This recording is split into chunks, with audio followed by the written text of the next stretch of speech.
اللہ تبارک و تعالی کسی مومن کی دعا رد نہیں کرتے، دعائیں قبول ہوتی ہے، لیکن قبول اس کا مطلب سمجھنا ضروری ہے کہ بسا اوقات جو دعا ہم مانگتے ہیں یا تو کبھی وہی مل جاتی ہے جس چیز کی دعا کی جا رہی ہے، اور کبھی اللہ تبارک و تعالیٰ وہ چیز تو نہیں دیتے جس چیز کی دعا مانگ رہے ہیں، لیکن اس سے بہتر دے دیتے۔ اور اگر یہ بھی نہیں ہوئی، ہم نے جو چیز کی دعا مانی جس چیز کی وہ بھی نہیں ہوئی اور اس سے بہتر بھی نہیں ملی، تو کل قیامت میں دعا کا اجر ملے گا۔ تو دعائیں مومن کی بیکار نہیں جاتی، اللہ پر یقین رکھنا چاہیے۔ اسی لیے کہتے ہیں ماہ مبارک میں خوب دعا کا اہتمام کرو، اللہ سے یقین رکھ کہ میری دعا قبول ہوئی ہے۔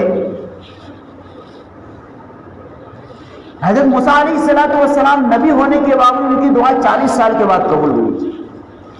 ہم لوگ تو گنہگار ہیں، ایک نبی کی دعا 40 سال کے بعد جا کر قبول ہوتی ہے، تو اس لیے اس سے نا امید نہیں ہونی چاہیے کہ دعائیں مانگ رہے قبول نہیں، قبول ہو رہی ہے، آپ اس کو سمجھ نہیں رہے۔ دعا کا مفہوم سمجھ میں آ جائے تو اشکال ذہن میں نہیں رہتا،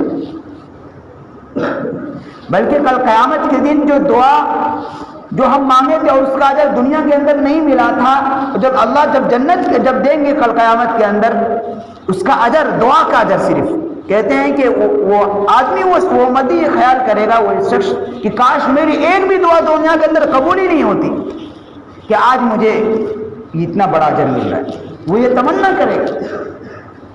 تو یہ مہینہ دعا کا بھی مہینہ ہے، اس میں خوب لجاجت کے ساتھ اللہ سے دعا مانگیں اور اللہ سے یقین رکھیں کہ ہماری دعائیں قبول ہو رہی ہیں۔ البتہ کچھ قبول نہ ہونے کی کچھ شرائط ہیں کہ بسا اوقات اگر کوئی آدمی کسی ناجائز کاروبار میں پڑا ہوا ہے، اس کا کھانا حرام ہے، اس کا پینا حرام ہے، اس کا لباس حرام ہے، پھر تو قبول نہیں ہوتی، لیکن اگر کسی کا جائز ہے تو دعا قبول ہوگی۔ بلکہ اللہ تبارک و تعالیٰ تو کافروں کی دعا قبول کرتا ہے، تو مسلمانوں کی کیوں نہیں کرے گا؟ اللہ کافروں کی بھی دعائیں قبول کرتا ہے، ایسا نہیں کہ نہیں کرتا، ان کی بھی دعائیں قبول کرتا ہے۔ اللہ کبھی ان کو بھی دے دیتا ہے، چاہے وہ بت کے سامنے ہی مانگ رہے ہو، اللہ دے دیتا ہے، لیکن سمجھتا ہے اس نے دیا اس نے نہیں دیا، اللہ نے، لیکن اللہ دے دیتا ہے۔ کوئی آدمی ادھر ادھر جا کر مانگتا ہے تو سمجھتا ہے کہ مجھے فلاں پیر نے دے دیا، فلاں پیر وہ نہیں دیتا، دیتا اللہ ہے، لیکن وہ بھٹکا ہوا آدمی ہے، بھٹک گیا ہے، وہ کسی کے اندر طاقت ہی نہیں ہے، چاہے وہ مر گئے ہو چاہے وہ زندہ ہو، کوئی نہیں دے سکتا انسان کو، دیتا اللہ ہے، لیکن انسان چونکہ وہ بھٹک گیا، اس کے پاس پورا علم نہیں ہے تو اس کی طرف نسبت کر دی۔ جیسے غیر قوم کیا کرتا ہے کہ مجھے اس نے دیا، اس دیوتا نے دیا، کیا کیا نام رکھے ان کے، اس لیے مسلمان کیا کرتا ہے مجھے فلاں پیر نے دے دیا، فلاں اس نے دے دیا، دیتا کوئی بھی نہیں، دیتا اللہ ہے۔ تو رمضان المبارک میں ایک دعا افطار کے وقت ضرور روزے دار کی دعا قبول ہوتی، اور اللہ تبارک و تعالیٰ کو روزے دار کے منہ کی بو جو ہے، جو معدے کی خالی کی وجہ سے جو آتی ہے، لوگ تو ان سے کیا کہتے ہیں بدبو ہوتی ہے، لیکن اللہ کو مشک سے زیادہ محبوب، روزے دار کی منہ کی بو اللہ کو مشک و عنبر سے بھی زیادہ محبوب ہے۔ اللہ تبارک و تعالیٰ روزے دار کو اپنے ہاتھ سے کھلائیں گے، اپنے خود کھلائیں گے۔ یوں سمجھ، اس سے یہ نہیں سمجھنا کہ اللہ کو جیسے انسان کے ہاتھ ہے ویسا نہیں، نعوذ باللہ، اللہ تبارک و تعالیٰ ان سب چیزوں سے پاک ہے۔ خود کھلائیں گے، کیسے کھلائیں گے وہ اپنے شاہ نشان، لیکن روایت کے اندر آتا ہے کہ روزے دار کو اللہ خود کھلائیں گے، اور ہر عمل کا اجر تو اللہ تبارک و تعالیٰ فرشتوں کے ذریعے سے دیں گے۔ نماز کا اجر فرشتوں کے ذریعے سے دیا جائے گا، حج کا عمل فرشتوں کے ذریعے سے دیا جائے گا، صدقہ خیرات کا عمل فرشتوں کے ذریعے سے دیا جائے گا، قرآن پاک کی تلاوت کا عمل فرشتوں کے ذریعے سے دیا جائے گا۔ لیکن روزہ صرف ایک ایسی عبادت ہے جس کا اجر اللہ کہتے ہیں میں خود دوں گا۔ روزہ ہی صرف واحد عبادت ہے کہ اللہ کیا کہتے ہیں کیونکہ روزہ میرے لیے ہے اس لیے میں ہی اس کا اجر دوں گا۔ جس کی فضیلت اتنی ہو، آج مسلمان اس کو چھوڑ دے تو کتنی بڑی محرومی ہے۔ جنت کے اندر ایک دروازہ ہے جس کا نام ریان ہے، اس دروازے سے صرف اور صرف روزے دار جنت کے اندر داخل ہوں گے، کسی اور کی انٹری نہیں ہوگی۔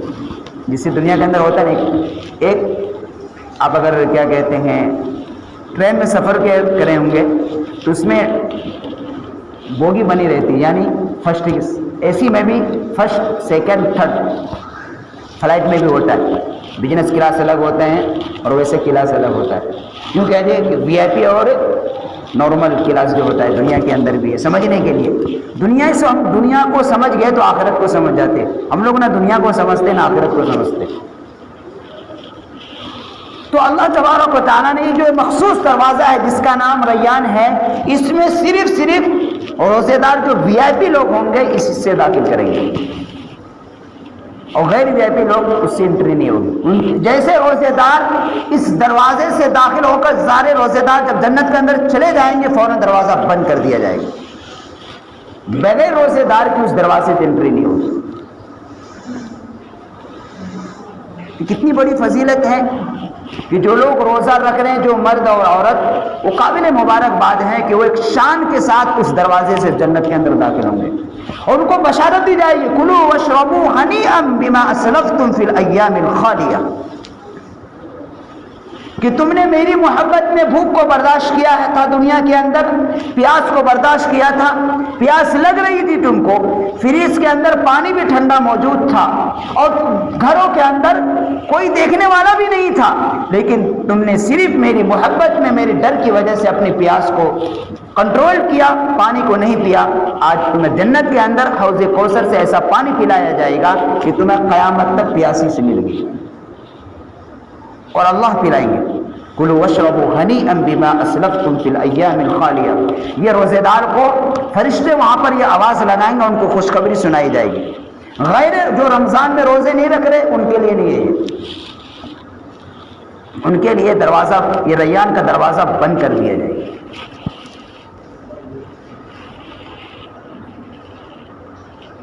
اور روزہ کل قیامت میں سفارش بھی ہوگا، یہ ہر روزے دار کی روزہ سفارش کرے گا، جیسے قرآن کے بارے میں آتا ہے اسی طرح روزے کے بارے میں بھی آتا ہے کہ قرآن بھی قرآن پڑھنے والے مرد عورت کی سفارش کریں گے، اسی طرح جو مرد یا عورت روزہ رکھتے پورا مہینہ امانت داری کے ساتھ اللہ کے اخلاص کے ساتھ روزہ رکھے تو یہ روزہ بھی اس کے لیے سفارش کریں گے اور اس کو جنت کے اندر داخل کرا کے رہے گی۔ اتنی جب بڑی فضیلت، کوئی انسان صرف ایک مہینہ ہمت کر کے روزہ رکھ لے تو اس کی تو جنت پکی ہے۔ اور واقعتاً ایک روایت کے اندر یہ بھی آتا ہے کہ اللہ تبارک و تعالیٰ ایک مہینے کے روزے کی برکت سے اللہ اس کے 11 مہینے کے گناہوں کو بھی معاف کر دے، اس کی مغفرت بالکل پکی ہے، اس کا جنت کا ٹکٹ کٹ جاتا ہے رمضان کے اندر۔ کون؟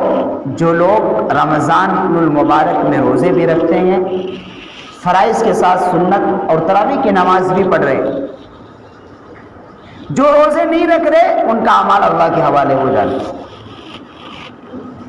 لیکن ہم سوچنا چاہیے انسان کو، اللہ تبارک و تعالیٰ نے ہمیں 11 مہینے مہلتیں دی تھی، کھاؤ، دن میں بھی کھاؤ رات میں بھی کھاؤ، کوئی روک ٹوک نہیں تھا، صرف ایک مہینہ، وہ بھی چند گھنٹے کی قربانی۔ اگر اتنی بھی قربانی انسان نہ دے سکے، چند گھنٹوں کی بھوک کو برداشت نہ کر سکے، چند گھنٹوں کی پیاس کو برداشت نہیں کر سکے اور اپنی مغفرت کا سامان کا مہیا نہ کر سکے تو اس کے لیے مغفرت کا کوئی اور کون سا وقت آئے گا؟ بڑی محرومی ہے۔ اسی لیے اللہ کے نبی نے فرمایا ہے اس حدیث کے اندر کہ جس کو رمضان مبارک کا مہینہ ملے اور اس کی مغفرت نہ ہو اس کے لیے ہلاکت کی بد دعا کر دی گئی۔ اور بد دعا کس نے کری ہے؟ جبرائیل علیہ السلام نے بد دعا کری ہے۔ اللہ اکبر، ہم سب کی حفاظت فرمائے۔ جو فرشتوں کا سردار ہے انہوں نے بد دعا کی اور اللہ کے نبی صلی اللہ علیہ وسلم نے آمین کی، کہ ہلاکت و بربادی کی بد دعا دی گئی۔ اور اس میں کوئی شک نہیں ہے کہ جس مبارک مہینے میں اللہ کی خاص رحمتیں برستی ہو، جس مبارک مہینے میں اللہ تبارک و تعالیٰ اپنے بندوں کو کی طرف متوجہ ہو، اور اس مبارک مہینے میں اگر مغفرت نہیں ہوگی تو یقیناً ہلاکت و بربادی میں کوئی شک نہیں ہے۔ پھر کوئی اس لیے کہ اس سے بہتر کوئی مہینہ نہیں ہے، اس سے بہتر کوئی دن نہیں آئے گا، اس مہینے سے بہتر کوئی راتیں نہیں آئیں گی، اور اس مہینے سے بہتر کوئی موقع بھی نہیں آئے گا۔ اور کس کو معلوم ہے کہ اگلا رمضان تک میری زندگی رہی؟ کسی کو معلوم نہیں ہے. تو جو مبارک مہینہ ملا ہے، جو وقت ملا ہے، اس کی قدر کر لینی ہے. کوئی گارنٹی نہیں اگلے مہینہ ہمیں نصیب ہونا ہے. بہت سے لوگ اس خیال میں رہتے ہیں نہیں ابھی تو مجھے جینا ہے، اگلے سال دیکھ لیں گے، اگلے سال روزہ رکھ لیں گے. کیا معلوم کہ تمہارا ٹکٹ کٹ چکا ہے، وہاں فرشتے جو ہے تمہارے لکھ چکا ہے. نہیں، تم اگلے رمضان آنے سے پہلے تمہیں اس دنیا کو چھوڑ کر جانا ہے. کون؟ اس لیے اگلے سال کے انتظار میں نہیں رہنا چاہیے. جو وقت مل گیا اسی کی قدر کر لے تو وہی عقل مند آدمی. کہ چند گھنٹوں کی بھوک، چند گھنٹوں کی پیاس کو برداشت کر کے اللہ تبارک و تعالیٰ اجر کتنا دے رہے ہیں اس کو دیکھنا چاہیے. اور بہت سے لوگ مسلمان بیوقوف کیا کہتے ہیں، اللہ حفاظت ان کی، یوں کہتے ان کی عقل ماری گئی. آپ دیکھیں گے بہت سے لوگ جن کے دلوں کے اندر بڑائی رہتی ہے نا، وہ کیا کہتے ہیں، اگر ان سے کہو کہ روزہ رکھو تو کیا کہتے ہیں، وہ رہے روزہ جس کے گھر میں کھانے کو نہیں. ایسا کہتے، منہ پہ جواب دیتے، کہتے وہ رکھے روزہ جن کے گھروں میں کھانے کے نہیں، ہمارے گھروں میں تو کھانے کو ہے، ہم کہے کو روزہ رہیں گے. استغفر اللہ. اتنا خطرناک یہ جملہ ہے، یہ کون مسلمان کہتا ہے؟ شاید اس وقت اس کے دلوں سے ایمان بھی اللہ کہیں ختم نہ کر لیا، اللہ کو غصہ آ جاتا ہے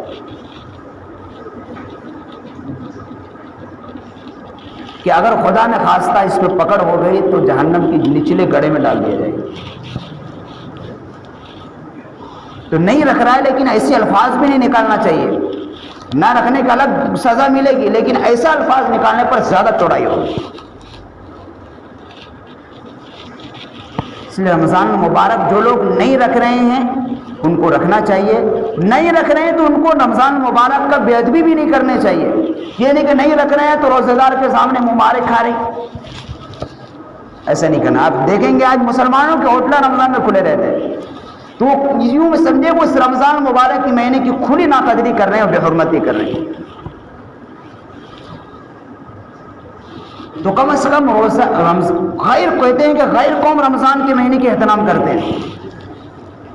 واقعتاً بہت سے جو غیر قوم جو مسلم ہیں جن کو دلوں کے اندر کچھ اللہ نے حیا رکھی ہے، وہ رمضان کے مہینے کو روزے دار کی مسلمانوں کے احترام کرتا ہے. ان کے سامنے کھانے کو اچھا نہیں سمجھتے کہ رمضان مسلمان بھائی ہمارا روزے سے نہیں کھاتے. لیکن ایک مسلمان بیچارہ روزے دار کے سامنے کھلے مار ہوں، جیسے عام دنوں کے اندر ہوٹلیں کھلی رہتی صبح، پھر وہی صبح چل دیتے چائے کے ہوٹل میں.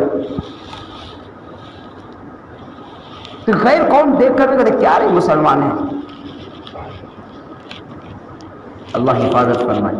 تو ایسا نہیں ہونا چاہیے کہ یہ رمضان کا مہینہ سال میں ایک مرتبہ آتا ہے اور اللہ تبارک و تعالیٰ نے اس پر بہت بڑا اجر دینے کا وعدہ فرمایا ہے کہ اللہ تبارک و تعالیٰ نے ایک ہمارے لیے مغفرت کا سامان کر دیا ہے. اللہ تبارک و تعالیٰ نے ہمارے لیے جنت میں جانے کے ایک راستہ ہمیں آسان کر دیا ہے کہ ہم تھوڑی سی محنت کر لیں گے، تھوڑی سی ہمت باندھ لیں گے، تھوڑی سی قربانیاں دے دیں گے، اللہ تبارک و تعالیٰ ہمارے لیے وہ اجر رکھا ہے جنت کے اندر کہ ہم اس کا تصور دنیا کے اندر نہیں کر سکتے.